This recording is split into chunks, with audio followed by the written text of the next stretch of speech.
में एक युवक बिस्तर पर दर्द से बुरी तरह करहा रहा था। उसके पिता और नौकर ने उसके हाथों को पकड़ रखा था। वो बुरी तरह चीख रहा था, जिसे सुनकर कमरे के बाहर गांव के लोगों की भीड़ जमा हो गई थी। आ, ये दर्द मुझसे बर्दाश्त नहीं हो रहा। माँ, प्लीज मुझे कोई चाकू ला दो। मैं इसे काट कर बाहर निकाल दूंगा। प्लीज मेरे हाथ छोड़ दो।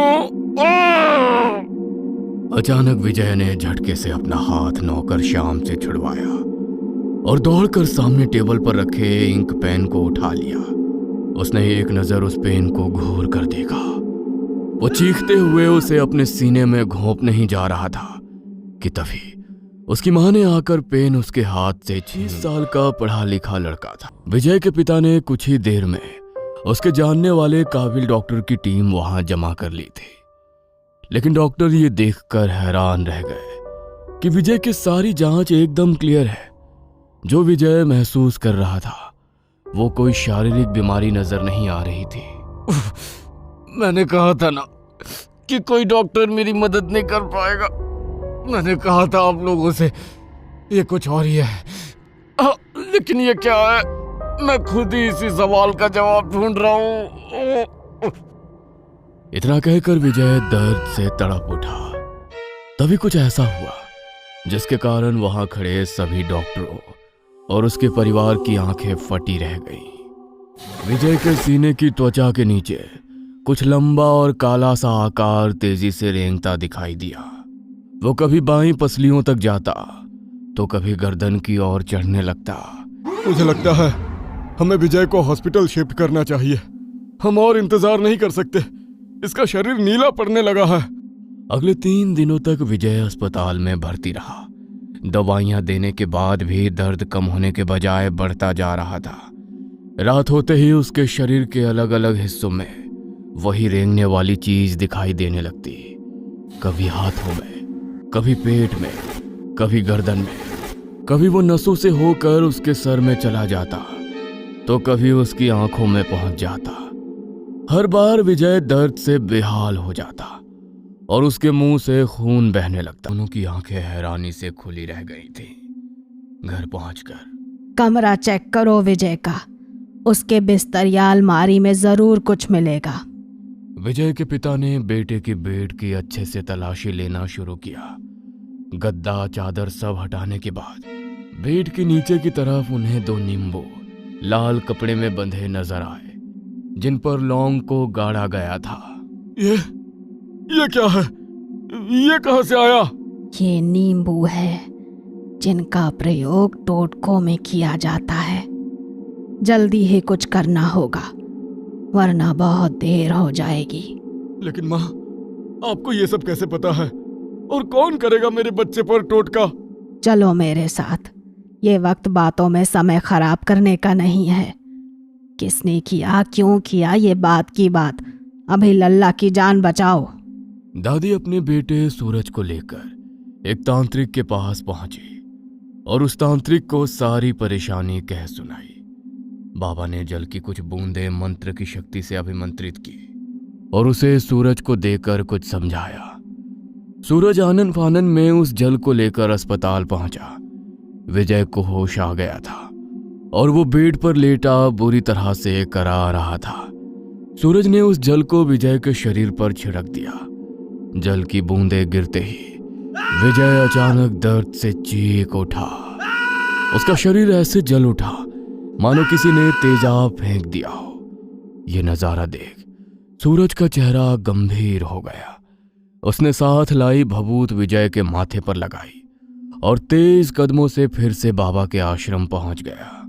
आपका कहना सत्य था बाबा। जो मैंने देखा वो अप्रत्याशित था। पानी की बूंदें कैसे तेजाब बन गई? किसी ने लड़के पर मारण क्रिया करवाई है। तंत्र के माध्यम से एक शक्ति इसके प्राणों से बंधी हुई है। जब तक उसे रोका नहीं गया वे धीरे धीरे इसकी नसों से गुजरकर अंदर ही अंदर उसके रक्त और मांस को खाती रहेगी और इसकी जीवन शक्ति को नष्ट करती रहेगी। लेकिन ऐसा कौन करेगा? विजय ने तो कभी किसी का बुरा नहीं किया। बाबा ने आंखें बंद कर ध्यान लगाया। दुश्मन बाहर का नहीं, घर के बहुत करीब का है। अगर सच जानना चाहते हो तो भीतर की ओर ध्यान लगाओ। अभी सबसे पहले वो स्थान ढूंढना होगा जहां पर यह क्रिया की गई है। क्या आपके घर के आसपास कोई शमशान भूमि है? हाँ, कुछ दूरी पर है। उसी शमशान की मिट्टी की बनी एक गुड़िया तुम्हारे आंगन में आम के पेड़ के नीचे गाड़ी गई है। जाओ और उसे लेकर यहां आओ। अगर आज शाम से पहले उसे नहीं खोज पाए तो मैं कुछ नहीं कर पाऊंगा। बाबा की बात सुनकर विजय के पिता दौड़ते हुए घर गए और आंगन में आम के पेड़ के नीचे खुदाई करने लगे।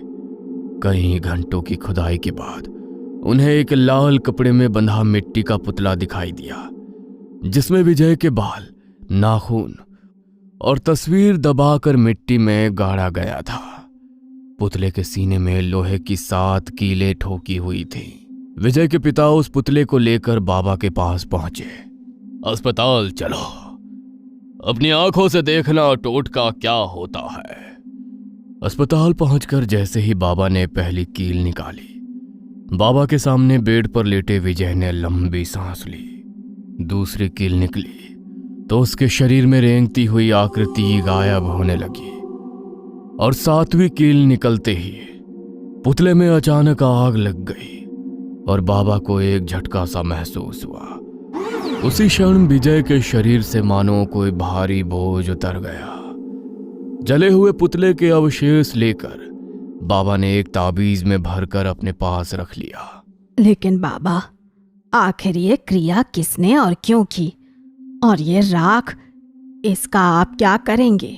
ये क्रिया किसने की, इसका जवाब तुम्हारे अतीत में छिपा है।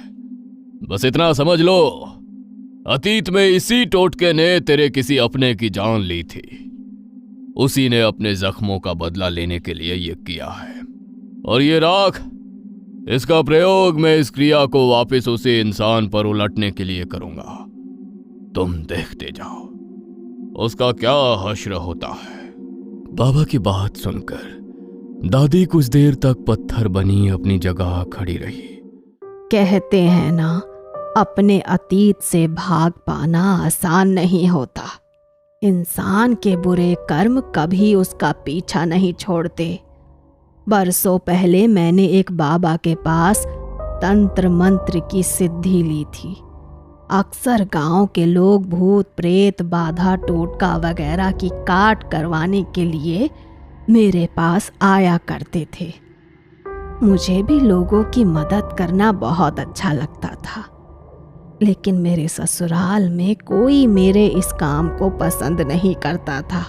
मेरी सास जेठानी, उन्हें यही लगता था कि मैं जाने क्या टोटका उनके ऊपर छोड़ दूंगी। इसीलिए ना वो मेरे घर आती, ना अपने बच्चों को मेरे घर आने देती। यहाँ तक कि मेरा छुआ पानी तक नहीं पीती थी। दिन बीत रहे थे, फिर एक दिन मेरे सामने एक ऐसी घटना हुई कि मुझे समझ ही नहीं आ रहा था कि इसका निपटारा किस तरह किया जाए। मेरे सामने एक लड़के को लाया गया जो मरणासन अवस्था में था।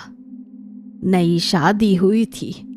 पति की हालत देख उसकी नवविवाहित पत्नी दहाड़े मार कर रो रही थी और इसकी चीखों से मेरा कलेजा कांप रहा था। मैंने अपनी विद्या से ये तो जान लिया था कि ये कोई शक्तिशाली टोटका है जो किसी ने उस लड़के की जान लेने के लिए उस पर छोड़ा है, लेकिन मैंने सिर्फ काली नज़र को काटने का टोटका ही सीखा था। ये तंत्र काट पाना मेरे बस का नहीं था। माई, मेरे पति की जान आपके हाथ में है। मैंने सुना है आप अपने मंत्रों से सब कुछ कर सकती हैं। बस किसी भी तरह मेरे पति को वापस पहले जैसा कर दो। मैं सारी जिंदगी आपके दरवाजे एक पैर पर खड़ी रहूंगी। आपके चरणों की धूल को अपने माथे लगाऊंगी। अपनी विद्या से उस टोटके का उपाय ढूंढने की मैंने बहुत कोशिश की, लेकिन मैं असफल रही। उस लड़के की हालत दिन पर दिन बिगड़ती जा रही थी। हट्टा कट्टा लड़का सूख कर ठूंठ हुआ जा रहा था। मैं जानती थी कि इस तरह के टोटके करके उन्हें एक विशेष जगह पर गाड़ दिया जाता है। जब तक वो गड़ा हुआ टोटका ना मिल जाए उसे काटना असंभव होता है।